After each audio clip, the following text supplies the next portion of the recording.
cetak ataupun media online.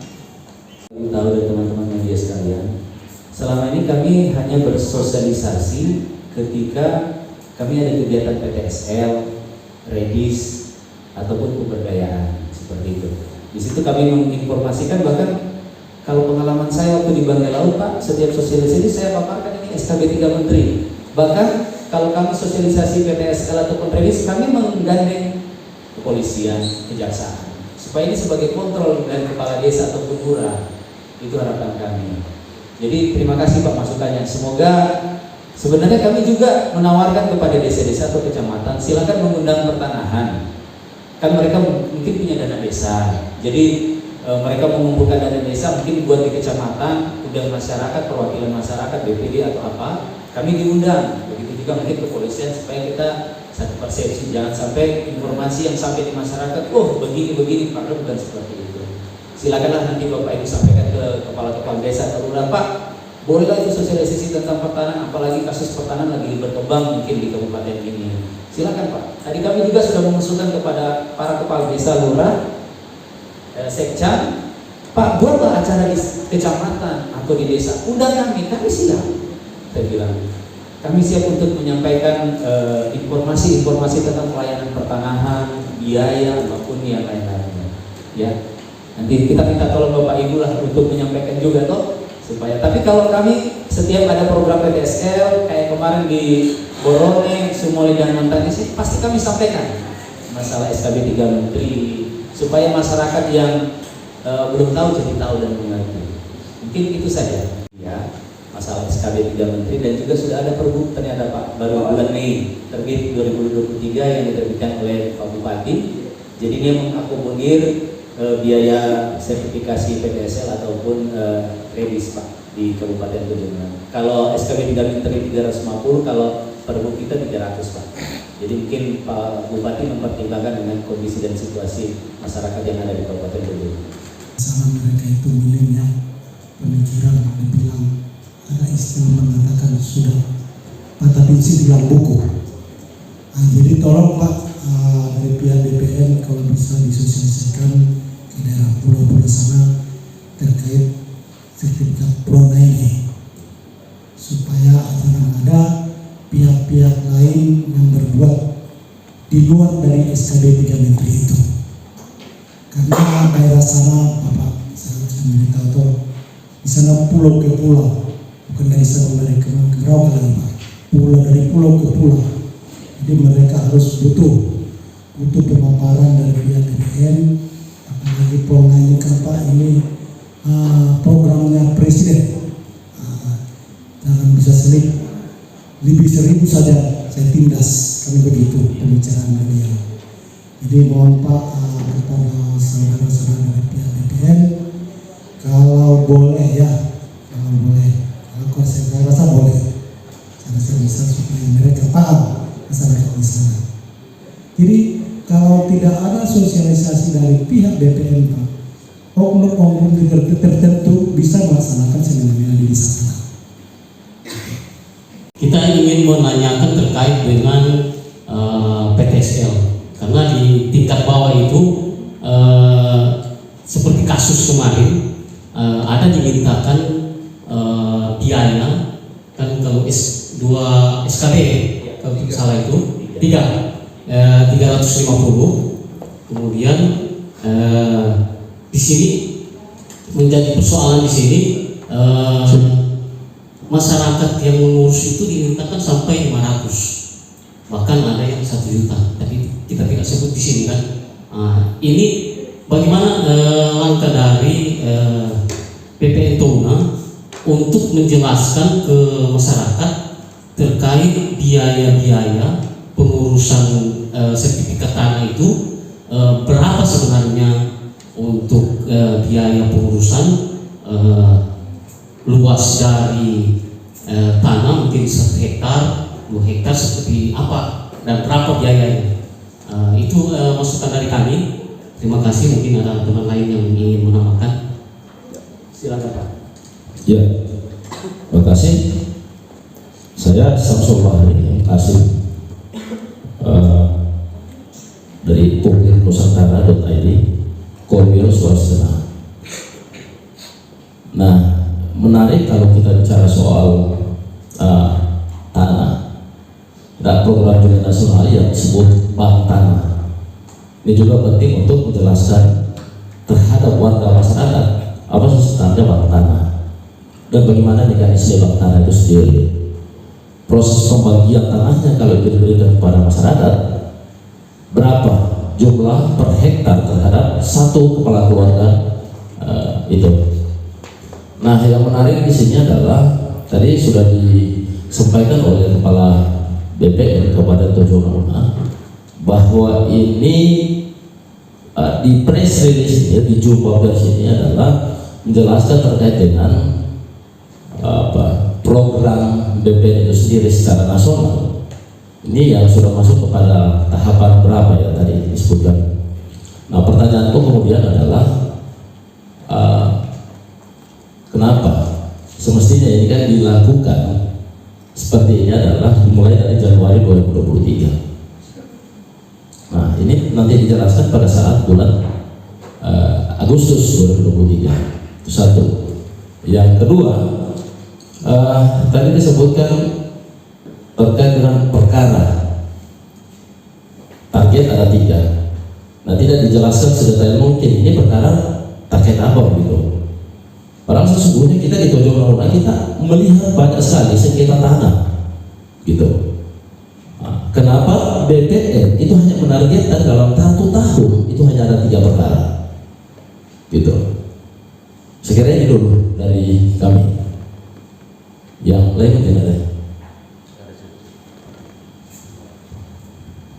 Assalamualaikum warahmatullahi wabarakatuh. Yang saya muliakan pula kehadiran insan pers sore hari ini bersama Pertana Tojo Nauna. Saya nama Gatot Ando, media Radar Touna. Ya. Yang saya sampaikan 1 poin aja dulu saat ini. Selama saya duduk dengan pertanyaan, justru saya menunggu jawaban yang pasti, bukan hanya bukan. Berdasarkan aturannya pertanyaan. Yang saya mau tanya ini Pak, apa yang bisa membatalkan sertifikat tanah? Itu aja dulu.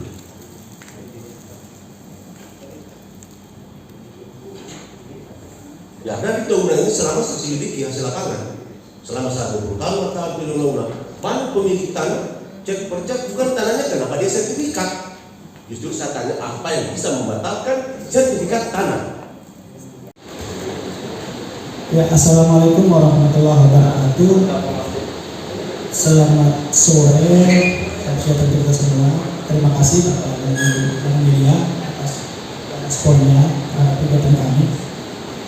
Saya khusus meluruskan Pak ya terkait dengan Desa Matugaya Pak dan Kolonium Pak. Itu di lokasi itu namanya Posafeon Pak ya. Oke, Posafeon. Jadi Pak, kegiatan kita ini di Desa Matugaya itu dimulai di tahun 2021 Pak.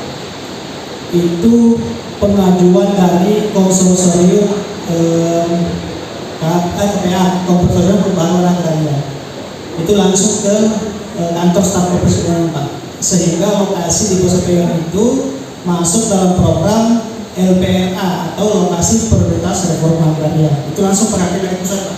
Nah, setelah itu pertemuan pertama kami membutuhkan solusi. Kemudian setelah itu pertemuan kedua kami mencari jawabannya terkait dengan perawanan kami. Dan ternyata masyarakat Desa Matugaya dan 2 desa sepakat tidak apa-apa diterbitkan desa Kolonium. Biar nggak usah terlalu karena saya ikuti perkembangan ini, makanya saya mau nanya kembali. Oke, saya bisa menjelaskan soal itu. Ya. Saya paham lah siapa yang mengusulkan soal itu. Yang mengusulkan pada saat itu adalah ada lembaga organisasi yang dibentuk yang namanya Organisasi Petani Nelayan, mengusulkan kepada Konsorsium Pembaharuan Agraria pada saat itu dijabat oleh Eva Bande. Paham tidak? Karena Eva Bande sahabat saya, lalu kemudian berganti kepada Dewi Hani. Tahu? Konsorsium Pembaharuan Agraria diketuai untuk Sulawesi Tengah itu Doni Moidani. Paham lah kita. Dan hari ini dan sebelumnya sampai hari ini kami mengkomunikasikan itu dengan Doni Moidani. Oke?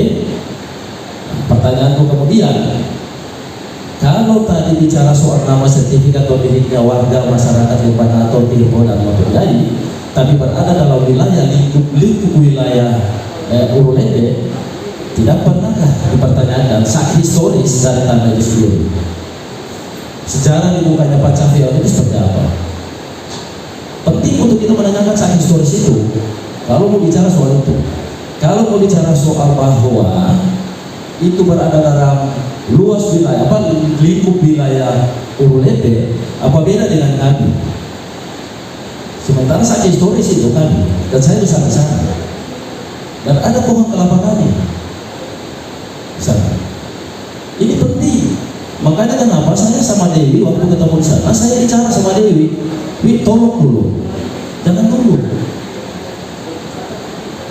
Ketua KPA Nasional, saya sampaikan itu, karena saya adalah bagian dari KPA. Hari ini saya ketua jabat dari pemerhati alam Tulungagung, selain dari wartawan, menyampaikan itu. Dari sisi nama organisasinya saja ini sudah diragukan. Pernahkah bertemu antara petani dan nelayan? Lalu kemudian muncul sebuah organisasi yang namanya Organisasi Petani Nelayan. Mereka yang diketuai oleh Risma. Ketika saya bertanya kepada Kades Limbanato, ada enggak organisasi itu? Bahwa yang pertama-tama dilakukan adalah cek kembali batas tanah, patok-patoknya ada tidak. Terus tanah-tanah yang ditelantarkan itu mungkin pemiliknya di luar daerah, mencari pekerjaan atau hidup di daerah lain. Itu kami kadang-kadang sampaikan kepada pihak kelurahan atau desa, Pak, batasnya ada tidak? Masyarakatnya Bapak yang di luar, oh ada pagar, sudah sepakat itu pagar waktu sebelum ditinggalkan. Kalau sepakat, itu nanti yang menjadi acuan kami untuk melakukan pengukuran. Dan kami punya solusi jika salah satu pihak atau dua pihak yang berbatasan tidak ditemukan dan batasnya meragukan, kami menerbitkan sertifikat itu dengan garis putus-putus. Garis putus-putus itu untuk menjawab sementara bahwa itu batas sementara. Nah, nanti kalau seandainya pihak yang bersebelahan keberatan, nanti bisa dilakukan kembali pengukuran. Nanti kami tetapkan garisnya yang seperti apa. Kalau garis yang putus-putus itu ditetapkan bahwa itu memang batasnya, itu bukan putus-putus lagi Pak, kami sambung, jadi tidak ada putus-putus. Tapi kalau sampai sudah ada solusi, tetap kalau memang sudah disepakati, ya garis kalau di dalam gambar sertifikat itu kan dia tidak putus-putus Pak, berarti itu sudah batas tetap dan disepakati. Nah ini yang kadang-kadang perlu pemahaman dari masyarakat, bahwa sebelum dilakukan pengukuran, itu patok batas tanahnya memang harus sudah ada Pak. Tapi juga patok ini yang kadang-kadang yang selalu masyarakat, ya mungkin ya kami tahulah bahwa kondisi masyarakat kita pakai biasanya kayu Jawa atau pohon-pohon sementara. Begitu ada kambing lewat, sapi lewat, satu ya Pak, hilang. Ketika dibiarkan beberapa hari, terutama yang di kebun-kebun ini, sertifikat sudah terbitkan, tiba-tiba dia bingung, di mana lalu batas lalu ya? Ini yang sering kita hadapi Pak, kita ketemukan. Akhirnya datang ke kantor pertanahan minta pengukuran kembali. Kami kenakan biaya, kadang-kadang masyarakat keberatan, Pak, kenapa dikenakan biaya? Aturannya memang begitu. Karena Bapak memanggil petugas kami untuk melakukan pengukuran kembali di lokasinya Bapak.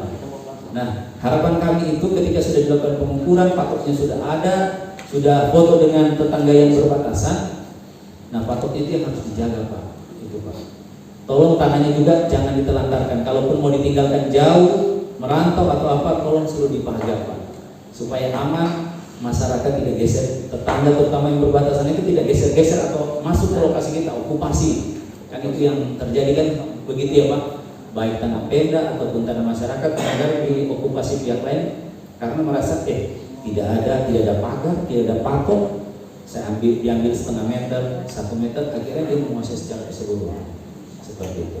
Jadi mungkin itu Pak yang bisa kami sampaikan. Dari total 750 kami sudah mengerjakan 433. Jadi kurang lebih sudah lebih dari 50%. Kemudian di TOR target kami 50 bidang, sudah dilakukan pengukuran di 2 desa, Tambiano sama desa apa satu? Bambalo, ya. Jadi 37 di Tambiano, Bambalo 13. dan ini juga lagi tahap proses untuk penerbitan sertifikat. Kemudian untuk program pemberdayaan sendiri, kami juga sudah melakukan di beberapa desa sesuai dengan tahapan, ada tahun pertama, tahun kedua, dan tahun ketiga. Nanti mungkin lebih jelasnya disampaikan oleh Pak Masdin yang berkaitan dengan pemberdayaan.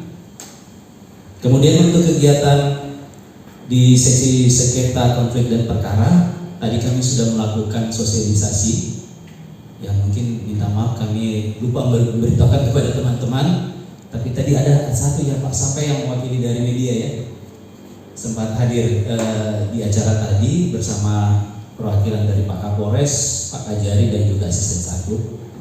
Ada 2 kecamatan yang kami undang bersama kepala desa dan lurahnya, yaitu Ratolindo dan Panakota.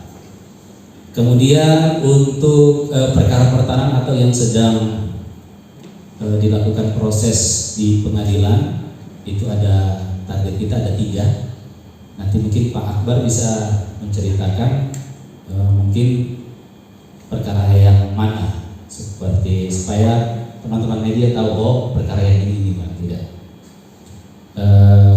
Itu kemudian untuk pengadaan tanah tadi juga kami sudah sosialisasi kepada Dinas BPKAD, Bapeda dan juga dari PUPR supaya ke depan ketika pemerintah daerah untuk melakukan pembebasan tanah kita satu visi dan misi, satu persepsi. Mungkin pengantar dari saya demikian.